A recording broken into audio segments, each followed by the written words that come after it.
ئاڵتون زی و بە قەرز بە قیست حرامە و ڕیبایە و تاوانێ گەورەیە.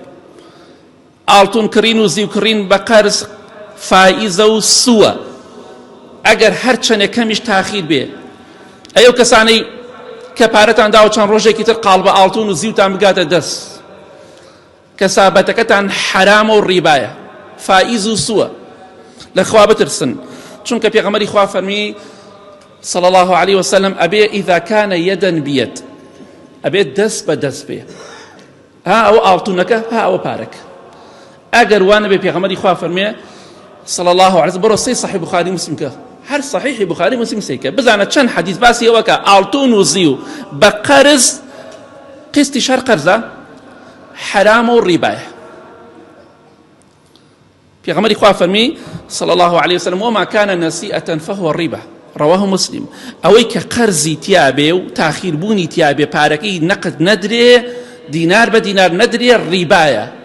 خۆشەویستی خوا دەفەرمێ صلى الله عليه وسلم لە صحیح مسلم دایە، بۆڕۆ سەیری کە بۆیە لە خوا بترسن. ئەوەشی کە فتواتان بۆدا لە خوا ناترسێ کاڵێ حەڵاڵە.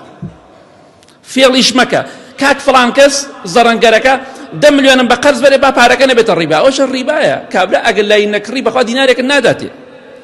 في الله خوا ناكريه، منافق دەیەوێ في الله خوا کە بەڵام ناتوانێ في الله خوا بکە. ئیماندار شتی وا ناکات، نابێت کاکە معاملە بکەی دوێنێ ئەمڕۆ فەرقی هەیە، بەیانی وەزعەکە بە شێوەیەکی تر ناکرێ معاملە ببڕیتەوە لە کاتێکا تۆ بازاڕەکە و شەیتان بازاڕ وایە. بۆیە لە خوا بترسن.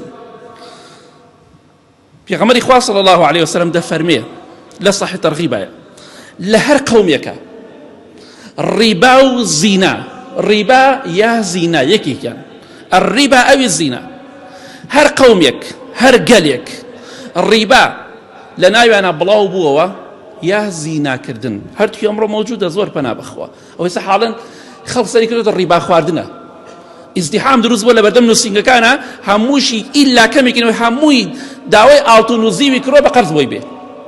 20 ڕۆژتر مانگی ترێکا دەست بۆی کەمتر لەسەری بکەوێت، تووشی ڕیباکە بووە کاکەم بە حساب کەسابەتم بۆکە. خوا هیدایەتت بدە. کەسابەتێکی حرام هەر قەومێک هەر گەلێک ڕیبا یا زینا تیایانە ئاشکرا بێ و بڵاو بێتەوە ئیلا ئەحەلوا بئەنفوسیهم عەذاب الله. پێغەمبەری خوا فەرمێ صلى الله عليه وسلم ئەوە بە نەفسی خۆیان عەذابی خوا بۆ خۆیان حەڵاڵ دەکەن. والله ئێستا زۆربەمان عەذابی خوامان بۆ خۆمان حەڵاڵ کردووە کە خوای گەورە عەذابمان بدە بە هەر جۆرێک بێ. بۆ ئێمە لە عەذابانین کێ دڵی خۆشە؟ کێ بەختەوەرە؟ کەم کەس. هەمووی لە کێشە مشکیلایە، دەوڵەمەند، مەسئول، فەقیر، هەژار، کاسبکار، مەعاشخۆر، هەمووی لە ڕەزالەت و مەینەتیایە. خوای گەورە عەذابمانی دا، بەڵام عەذابی تریش بەڕێوەیە ئەگەر ئێمە ئەوەیشی ڕیبا بکەین.